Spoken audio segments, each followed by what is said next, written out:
Hey friends, welcome back to my channel. It's Kim from Kim's Inspired Life. I want to share with you a whole bunch of die cuts that are actually in this container. That's what I was die cutting. I spent quite a bit of time yesterday and today die cutting so I can just start creating some projects, mem decks, and 3x3 cards. I have a great idea for storing die cuts. That's what I want to know. And how do you store them? So I have this right here, and this container is filled with just the small pieces of my recycled paper, so all the bits and pieces and all of that. I have another container which is the regular like shoebox size, which is all the larger pieces of paper. So this is just the small pieces that I might want to cut and all of that.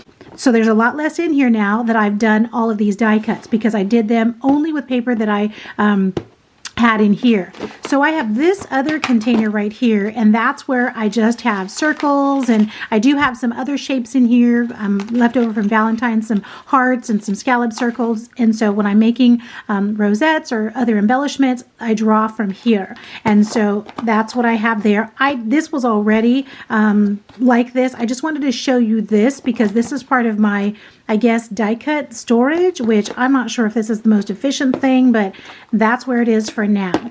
And then this container I already had because we use these like for embellishment boxes, right? But I wanted a place to store what I had die cut. So what's in here and what's in here, I just die cut today. And then most of what's in here, I had die cut like over the last couple of weeks. So I'll show you that in just a minute. So again, what do I mean, it just seems like, you know, a piece here, a piece here, a piece here. These are just, these containers right here, I just Mod Podged on that paper. And they're just these Dean's, you know, French onion dip that we get. So I just save those. It just seems to be a good size to store things. And so, all right. Here's what I die cut. So using that glitzy, shimmery, I think DCWV pack that I had, I just cut out some of these just flat bows in different colors.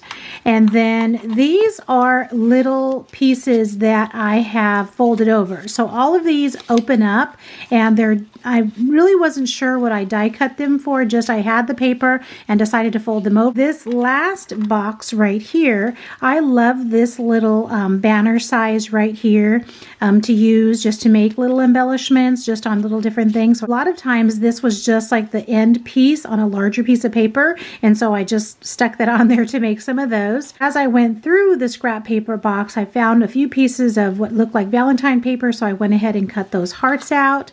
And then there's several of this size banner, same thing, that I could just add onto cards or use as embellishments. So I took out this coffee cup or teacup die, and so I just grabbed, you know, whatever paper that was there and just did that. And then I had a whole bunch of gold, just random pieces in there, so I just did these little labels. And then in this container, there's just random pieces in there because, you know, of course, I had different sizes. So I just did some banners. I did some different tags. There was enough to do a couple of these, you know, circles. And here's another just, you know, tag out of that paper that I used at Valentine's. So then there's just a few little other folded cards in there too. And then of course I cut out some of these, you know, just squares, a couple of little mason jars. So this last container is filled with the die cuts that I just got this die cut set, I want to say on Thursday or Friday. It just came in the mail. And so again, all of this whole container is just used out of scraps that were in my small scrap bucket.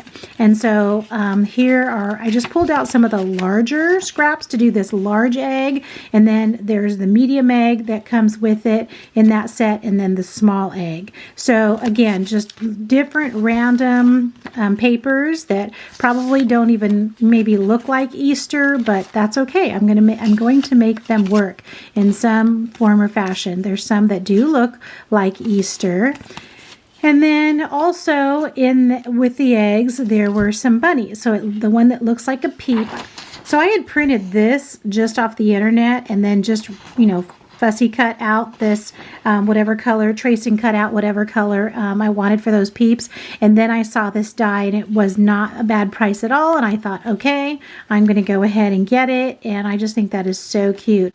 All of this is just using scrap paper. So some pieces look like they are Easter and some are not. What I'm going to do is I just actually finished cutting these maybe about an hour ago or so. So I'm going to separate them all out and just kind of sort through them a little bit so that I have all the different, shapes and colors, or shapes and sizes together. So, all right. So I'm going to put this back on the shelf. Put these back on the shelf, and I'm going to get started working on a project right now. But I would love to know, and I've been looking at different videos of how people store their die cuts. So far, I haven't seen anything that just jumped out at me and that I said, oh yeah, that looks great. So I don't know. Tomorrow I'll probably go to the Dollar Tree, and so I'm thinking about getting another one of this size containers because I don't like to have all different kinds of sizes of containers. That just makes me crazy. So I think I may go ahead and buy another one of these, and then possibly some clear envelopes because I'd like to see what's inside of them